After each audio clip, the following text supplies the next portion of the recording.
사람의 말과 하나님의 말씀, 이런 제목으로 함께 말씀을 대하기를 원합니다. 시편 12편은 이렇게 시작을 하죠. 여호와여 도우소서, 경건한 자가 끊어지며 충실한 자들이 인생 중에 없어지니이다. 여호와여 도우소서, 경건한 자가 끊어지며 충실한 자들이 인생 중에 없어지나이다. 하나님을 향한 간구로 시작을 합니다. 여호와여 도우소서, 이런 간구로 시작을 하죠. 시인은 하나님의 도우심을 간절히 바라고 있습니다. 이처럼 시인이 간구하는 이유는 이 땅에 경건한 자가 점점 사라지고 있고 충실한 자가 점점 없어지기 때문에 그렇습니다. 반대로 말하면 하나님을 두려워하지 않고 불법을 행하는 자들이 점점 더 많아지고 있기 때문에 그렇습니다. 자, 경건이라는 단어가 나옵니다. 히브리어로 하시드라고 하는데 이 단어의 명사형이 헤세드라고 합니다. 우리에게 좀 익숙하죠? 헤세드. 하나님의 언약적인 사랑, 하나님의 사랑을 표현할 때 이 헤세드라는 단어를 사용합니다. 우리 성경에는 하나님의 인자하심, 이럴 때 그 인자가 이 헤세드입니다. 자, 이 단어가 사람에게 적용되면 이제 충성이라는 의미를 지닙니다. 하나님을 향한 충성, 하나님을 향한 신실함, 이런 뜻입니다. 자, 뒤에 나오는 이제 충실하다라는 단어가 있죠. 충실하다, 히브리어로 에무나에 해당하는데 명사형이 에메드라고 합니다. 도덕적으로 진실하다, 신실하다, 이런 뜻입니다. 사람과 사람 사이의 신실함, 이것을 의미하는 표현이 이 충실하다, 이 단어입니다. 정리하면 이 경건이라고 하는 단어는 하나님과 사람 사이의 신실함을 의미하는 표현입니다. 하나님을 향해서 지녀야 될 마땅한 충성의 표현을 이제 경건, 이렇게 표현하죠. 자, 충실은 사람과 사람 사이의 신실함입니다. 자, 지금 시인이 탄식하는 건 이 경건하고 충실한 자가 점점 사라진다는 겁니다. 하나님을 두려워하고 하나님을 경외하며 사람 사이의 신실함을 지키는 자가 점점 사라지고 있습니다. 반대로 하나님을 두려워하지 않으며 악을 행하는 자가 점점 많아지고 있습니다. 자, 이런 자가 어떤 자인가? 자, 2절을 볼까요? 2절 같이 읽습니다. 그들이 이웃에게 각기 거짓을 말하며 아첨하는 입술과 두 마음으로 말하는도다. 경건한 자를 핍박하는 원수는 어떤 자인가? 거짓을 말하며 아첨으로 두 마음으로 말하는 자입니다. 말과 관계되어 있죠. 특별히 거짓말과 관계되어 있습니다. 거짓된 고백으로 하나님의 백성을 위협하는 자, 이 자가 악인입니다. 자, 스펄전은 시편 12편의 배경으로 사울이 높당의 제사장들을 죽인 사건을 주목합니다. 자, 다윗이 사울을 피하여 도망하는 가운데 이제 높당에 있는 제사장 아히멜렉에게로 갑니다. 그리고 아히멜렉에게서 이제 식량과 이제 무기를 공급을 받죠. 성소 안에 두었던 진설병을 다윗이 이제 먹고 골리앗의 칼을 다윗이 얻습니다. 자, 그런데 이 일을 지켜보고 있던 사람이 하나 있습니다. 이 사울의 신하였던 도액이라고 하는 사람입니다. 이 사람은 이제 에돔 사람인데 사울의 신하로 있던 사람입니다. 자, 이 도액이 이 모든 것을 지켜보고 사울에게 가서 이제 악의가 가득한 거짓 보고를 합니다. 자, 성경을 한번 찾아볼까요? 자, 사무엘상 22장입니다. 사무엘상 22장.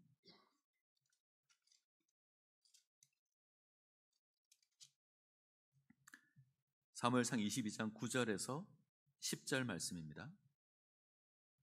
구약성경 447면 사무엘상 22장 9절에서 10절. 자, 같이 읽겠습니다. 9절 10절. 그때에 에돔 사람 도액이 사울의 신하 중에 섰더니 대답하여 이르되 이새의 아들이 노베 와서 아히두베의 아들 아히멜렉에게 이런 것을 내가 보았는데 아히멜렉이 그를 위하여 여호와께 묻고 그에게 음식도 주고 블레셋 사람 골리앗의 칼도 주더이다. 자, 이렇게 보고합니다. 에돔 사람 도액의 말을 잘 한번 보시죠. 그는 제사장 아히멜렉이 다윗을 위해서 하나님께 간구하였다. 다윗이 먹을 식량과 무기를 제공했다 고백합니다. 자, 이 도액이 고발하는 내용은 세 가지죠. 아히멜렉이 다윗을 위해서 기도했다, 간구했다. 그리고 다윗과 그의 무리가 먹을 수 있는 식량을 제공했다. 그리고 골리앗의 칼을 주었다. 자, 이것만 보면 크게 문제가 없어 보입니다. 자, 요세푸스라는 사람이 이 상황을 좀 더 구체적으로 기록을 합니다. 자, 도액은 사울에게 다윗이 제사장 아히멜렉에게 가서 미래에 관한 예언을 들었다라고 고백합니다. 미래에 다윗이 이스라엘의 왕이 된다라는 예언을 들었다는 거죠. 그리고 식량과 골리앗의 칼을 제공을 받습니다. 나아가서 다윗이 가고 싶어 하는 곳으로 안전하게 갈 수 있도록 아히멜렉이 도와주었다, 이렇게 보고를 합니다. 이 고백은 다윗과 아히멜렉 사이에 일종의 모종의 음모가 있다, 이런 고백입니다. 지금 도액은 거짓 고백을 하죠. 다윗의 장래에 대해서 아히멜렉이 예언을 했다라고 고백합니다. 그리고 거룩한 떡에 대해서는 얘기하지 않죠. 다윗과 무리를 위해서 식량을 제공했다. 그리고 다윗이 피할 수 있도록 도와주었다, 고소를 합니다. 도액의 고소는 아주 교묘하게 아주 조금 바꾸었는데 이것으로 다윗과 아히멜렉이 서로 일종의 관계를 맺었다, 이렇게 모함을 하고 있습니다. 자, 도액의 횡포는 여기에 그치지 않습니다. 사울이 제사장을 죽이라고 명할 때에 사울의 신하들은 두려워서 죽이지 못합니다. 하나님을 섬기는 제사장을 죽이는 거잖아요. 두려워서 죽이지 못합니다. 그런데 도액은 사울의 명을 받아서 85명의 제사장을 살해합니다. 요세푸스는 제사장과 제사장의 가족까지 포함하여서 총 305명을 죽였다, 이렇게 기록하고 있습니다. 자, 이 도액은 불법을 저지르는데, 불의를 저지르는 일에 아무런 주저함이 없습니다. 하나님을 경배하고 하나님을 섬기는 제사장을 죽이는 일에 조금도 주저함이 없습니다. 하나님을 두려워하지 않습니다. 자, 이런 도액의 모습을 기억하고 오늘 본문을 본다면 오늘 본문의 내용이 좀 쉽게 이해가 되실 겁니다. 하나님을 향해서 경건하고 충실한 자가 죽임을 당합니다. 반대로 하나님을 두려워하지 않는 자가 활개를 치고 있습니다. 자, 이 악인이 어떻게 고백하죠? 자, 4절을 보시면 다시 시편으로 갈까요? 시편 12편 4절 이렇게 고백합니다. 그들이 말하기를 우리의 혀가 이기리라. 우리의 입술은 우리의 것이니 우리를 주관할 자 누구리요 함이로다. 자, 그들이 말하기를 우리의 혀로 이길지라. 우리의 입술은 우리 것이니 우리를 주관할 자 누구리요. 이 원수가 뭐라고 고백하죠? 교만하게도 우리의 혀로 이길 거다. 새 번역은 이렇게 번역합니다. 혀는 우리의 힘이요 우리의 재산이니 누가 우리를 이길 수 있을까? 두려워함이 없습니다. 거짓을 말하고 모함을 하고 악을 행하는 것에 주저함이 없습니다. 하나님을 경외하는 자들이 이런 자로 말미암아 고난을 당합니다. 그래서 시인이 탄식하는 겁니다. 여호와여 도우소서. 경건한 자가 끊어지며 충실한 자가 인생 중에 없어지나이다. 자, 마지막 8절로 가볼까요? 12편 8절 같이 읽습니다. 비열함이 인생 중에 높임을 받는 때에 악인들이 곳곳에서 날뛰는도다. 비열함이 인생 중에 높임을 받는 때에 악인들이 곳곳에서 날뛰고 있습니다. 세상의 모습입니다. 악인들이 우글거리고 있습니다. 곳곳에서 날뛰고 있습니다. 비열한 인생이 높임을 받는 그런 세상입니다. 그런 세상을 우리가 살아가고 있습니다. 악인이 가득하며 악인이 성행하는 그런 세상을 우리가 살아가고 있습니다. 어떤 삶을 살아야 되죠? 자, 시편 12편은 이것에 관한 그런 말씀입니다.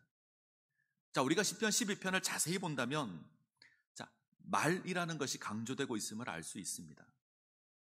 입술의 말은 우리가 살아가는 삶에서 아주 중요하죠. 우리는 말을 통해서 우리의 생각이나 우리의 감정을 고백을 합니다. 만약 말이 없다면 아마 굉장히 불편할 겁니다. 자, 신앙에 있어서도 말은 굉장히 중요합니다. 하나님은 말씀으로 당신을 계시하시죠. 우리는 하나님의 말씀을 통해서 하나님을 알고 하나님의 뜻을 확인할 수 있습니다. 동시에 하나님은 말씀으로 세상을 창조하십니다. 하나님께서 말씀하시고 피조물이 응답합니다. 이것으로 세상이 창조되었습니다. 아울러서 이 땅을 다스리도록 부름을 받은 인간에게 주어진 놀라운 권능이 있는데 말입니다. 아담은 하나님께서 지으신 피조물의 이름을 짓죠. 자, 이름을 짓는다, 이 말은 존재의 의미를 부여한다, 이런 말입니다. 만물을 다스리는 권세가 있다, 이런 뜻입니다. 만물을 다스리는 권세가 사람에게 있습니다. 자, 한마디로 표현하면 이 말이라고 하는 것에는 힘이 있습니다. 능력이 있습니다. 권능이 있죠. 때문에 우리의 말은 거룩해야 합니다. 그리고 조심해야 합니다. 만약 이 말이 온전하지 못한 모양으로 사용된다면 그것은 아주 흉악한 무기로 변질될 겁니다. 이 말이 온전하다면 치료하고 힘을 다하며 다른 피조물을 세우는 귀한 일들을 감당하게 될 겁니다. 그러나 이 말을 함부로 사용한다면 이 말은 모든 것을 파괴해버리는 흉악한 무기가 될 겁니다. 근데 이 사람의 말이 타락함으로 말미암아 거룩함을 상실해버립니다. 이 땅을 다스리는 놀라운 권세가 위험한 무기가 되어버렸습니다. 말은 인간에게 가장 무서운 흉기로 변해버렸습니다. 죄로 말미암아 경건은 거짓으로, 충실은 아첨으로 변질되어 버렸습니다. 진실된 말이 사라졌습니다. 사람들은 두 마음으로 고백하기 시작을 합니다. 문제는 우리에게도 이런 모습이 있다는 거죠. 구원받은 우리의 삶은 거룩해야 합니다. 우리의 입술도 거룩해야 합니다. 우리의 삶은 거듭나야 합니다. 이 일에 있어서 우리의 혀도 거듭나야 되죠. 근데 우리 삶에서 가장 성화되지 못한 것이 있다면, 가장 거듭나지 못한 것이 있다면 우리의 혀입니다. 저주를 내뿜는 우리의 입은 때때로 하나님을 찬양하고 때로 서로를 향해서 사랑을 고백하기도 합니다. 여전히 우리 입술 가운데는 거짓이 가득한데 그 가득한 입으로 하나님도 찬양하고 사랑도 고백하고 또 돌이켜서 저주를 내뱉고 다른 사람을 불편하게 하고 이런 모습들이 우리 가운데 존재합니다. 자, 야고보서로 한번 가볼까요? 야고보서 3장입니다. 신약성경 야고보서 3장 9절입니다.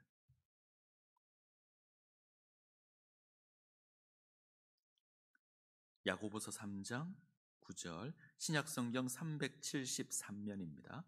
야고보서 3장 9절에서 11절까지, 9절을 제가 읽고 10절은 여러분들이, 11절은 같이 읽겠습니다. 9절 제가 읽습니다. 이것으로 우리가 주 아버지를 찬송하고 또 이것으로 하나님의 형상대로 지음을 받은 사람을 저주하나니,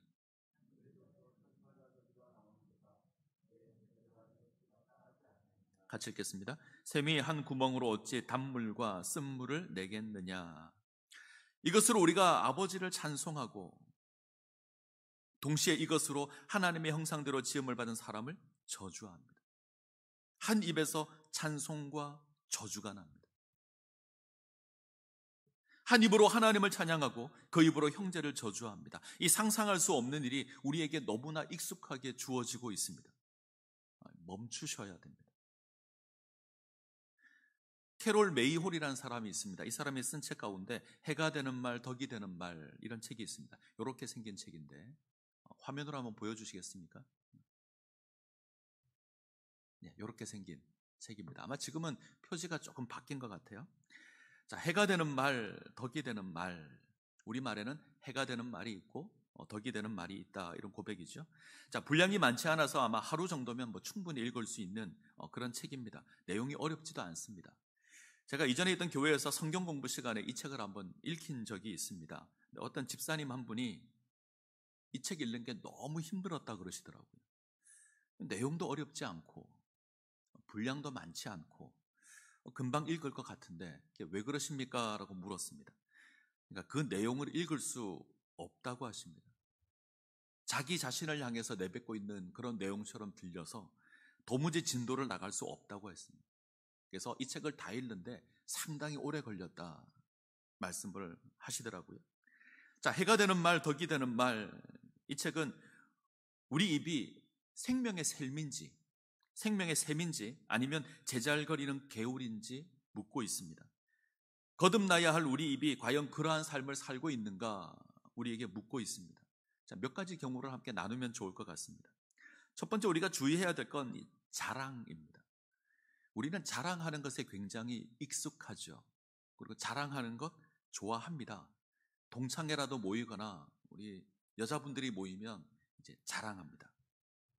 돈을 자랑하고 자식 자랑하고 손주 자랑하고 자가용 자랑하고 집 자랑하고 하다 자랑할 거 없으면 우리 집에 인터넷이 빠르다, 이런 거 자랑합니다. 자랑할 수 있는 모든 것 끄집고 와서 자랑합니다. 우리의 자랑으로 약점을 포장하기를 원하죠. 자, 신앙에도 이런 게 있습니다.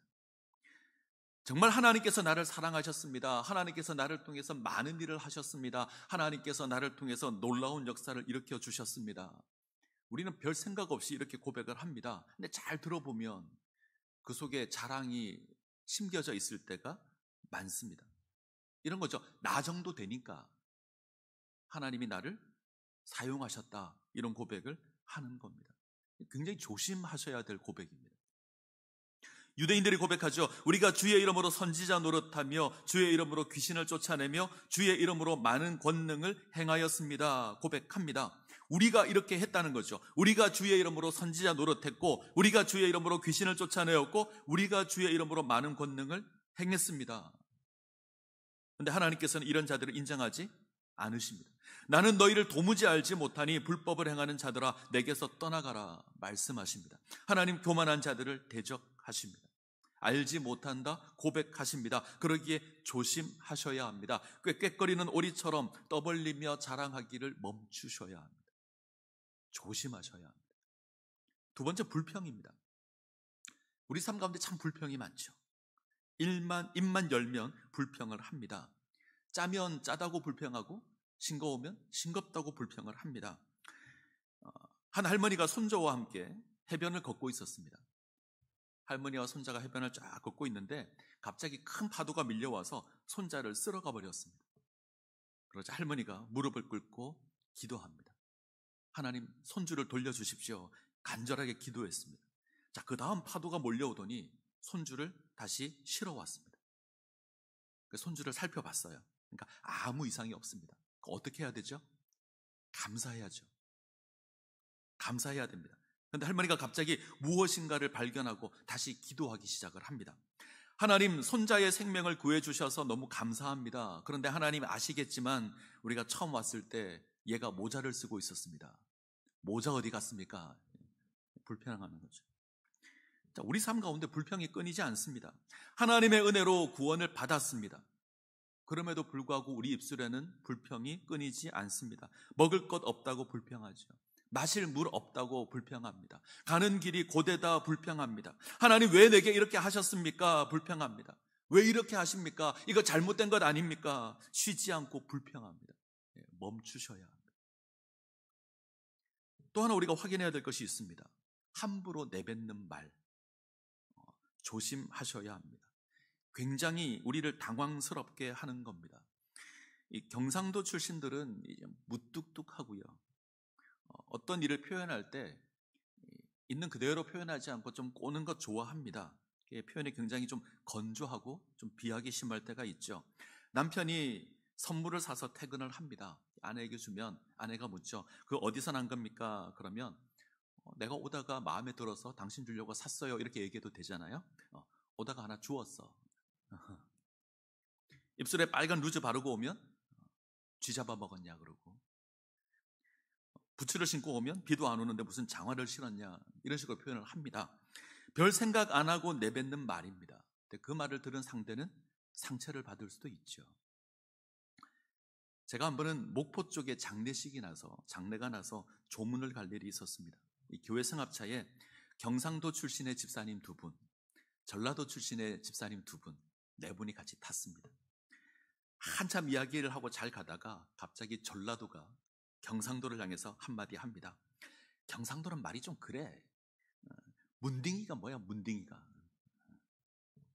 경상도는 이제 문디자식 이런 표현 잘 써요. 그래서 이거 비꼬는 겁니다. 어떻게 멀쩡한 사람에게 문딩이라고 할 수 있는가, 이런 말이죠. 가만히 듣고 있던 경상도 한마디 합니다.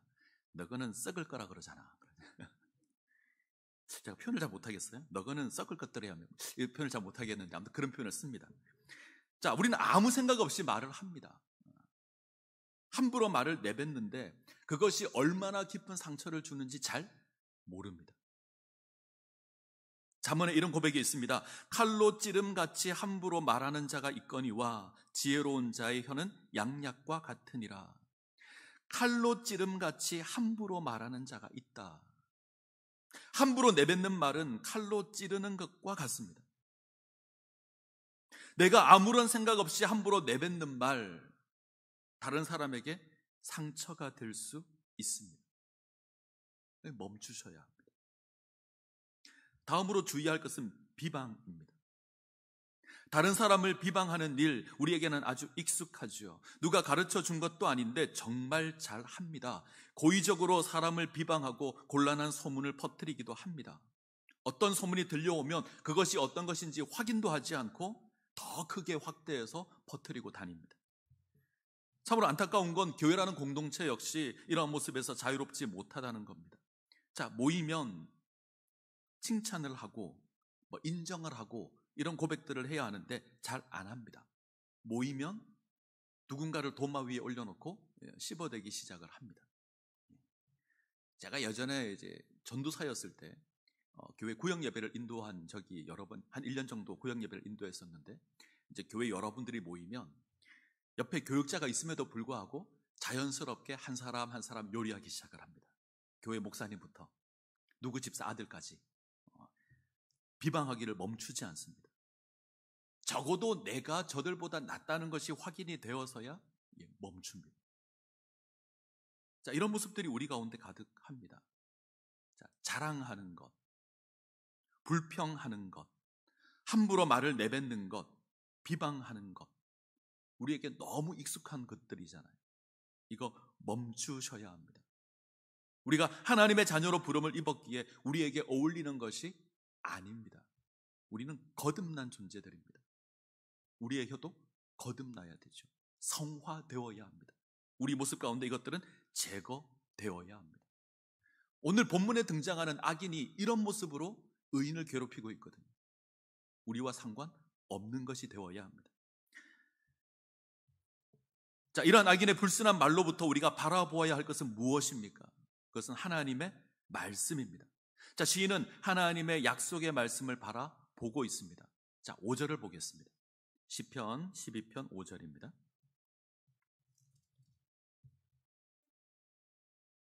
시편 12편 5절 같이 읽겠습니다. 여호와의 말씀에 가련한 자들의 눌림과 궁핍한 자들의 탄식으로 말미암아 내가 이제 일어나 그가 원하는 안전한 지대에 두리라 하시도다. 하나님께서 말씀하십니다. 가련한 자의 눌림과 궁핍한 자의 탄식을 인하여 내가 이제 일어나 저를 그가 원하는 안전한 지대에 두겠다. 하나님 약속하십니다. 가련한 자, 궁핍한 자의 탄식을 잊지 않으시는 하나님이십니다. 그 하나님께서 친히 일어나셔서 구원하실 겁니다. 당신의 백성을 안전한 지대에 두실 겁니다. 안전지대에 두실 겁니다. 시인은 이 약속을 기억하고 있습니다. 하나님의 말씀을 기억하고 있습니다. 하나님의 백성이 이 땅을 살아가는 것 쉽지 않은 일입니다. 고독한 것입니다. 정직한 삶을 살아가는 것 너무나 힘든 겁니다. 그것은 고통스러운 길이며 가난한 길입니다. 사람들의 인정을 받지 못할 수도 있습니다. 그러나 하나님께서 우리를 위해서 일어나실 겁니다. 이 세상 가운데서 우리를 지키실 겁니다. 저 악인의 횡포로부터 우리를 지키실 겁니다. 저들의 온갖 더러운 그 말로부터 우리를 지키실 겁니다. 우리를 안전한 지대에 두실 겁니다. 이 안전한 지대, 예전 번역은 안전지대 이렇게 번역을 했었습니다. 전 이거 보기 참 마음에 듭니다. 하나님께서 우리를 안전지대에 두실 겁니다. 이 은혜가 있을 겁니다. 하나님의 말씀은 악인들의 말과 다릅니다. 하나님의 말씀은 진실합니다. 인간이 지니고 있는 위선과 거짓과 분명히 다릅니다. 6절 보시죠. 여호와의 말씀은 순결하며 흙 도가니에 7번 단련한 은 같도다. 여호와의 말씀은 순결합니다. 흙 도가니에 7번 단련한 은과 같습니다. 이 말씀은 아첨이나 거짓이라는 불순물이 존재하지 않습니다. 하나님 말씀은 순결한 말씀입니다. 그래서 우리가 믿을 수 있습니다. 그래서 우리가 신뢰할 수 있습니다. 이 말씀이 우리를 지킬 겁니다. 온갖 거짓으로 가득한 이 세상에서 우리를 지키실 겁니다. 하나님께서 우리를 안전한 지대에 두실 겁니다. 자, 우리가 어떤 세상을 살아가죠? 다시 한번 8절 볼까요? 8절 같이 읽겠습니다. 비열함이 인생 중에 높임을 받는 때에 악인들이 곳곳에 날뛰는도다. 우리가 이런 세상 살아갑니다. 비루한 인생이 높아지는 그런 세상을 살아갑니다. 악인들이 곳곳에 날뛰고 있는 그런 세상을 살아갑니다. 세상에는 악인들이 우글우글 거릴 겁니다. 비열한 인생이 대접을 받는 그런 세상입니다. 그런데 이 세상에서 시인은 하나님 말씀을 바라보고 있습니다. 그리고 악한 말을 듣고 동일한 모습으로 반응하지 않습니다. 거짓된 입술을 향해서 동일하게 저주를 쏟지 않습니다. 그는 변함없이 하나님의 말씀을 바라보고 있습니다. 이것으로 거룩함을 지켜가고 있습니다. 하나님의 도우심을 바라는 겁니다. 이 시인을 향해서 하나님 응답하실 겁니다. 우리 하나님 약속하신 그대로 하나님께서 지키실 겁니다. 하나님 가련한 자들의 눌림과 궁핍한 자들의 탄식 가운데 하나님께서 일어나셔서 지키실 것이고 보호하실 겁니다. 하나님의 백성을 안전한 지대에 두실 겁니다. 이 하나님 바라보시기를 바랍니다. 이 하나님을 의지하시기 바랍니다. 아울러 부탁드립니다. 우리의 입이 거룩한 모습으로 세워지시기를 간절히 소원합니다. 기도하시겠습니다.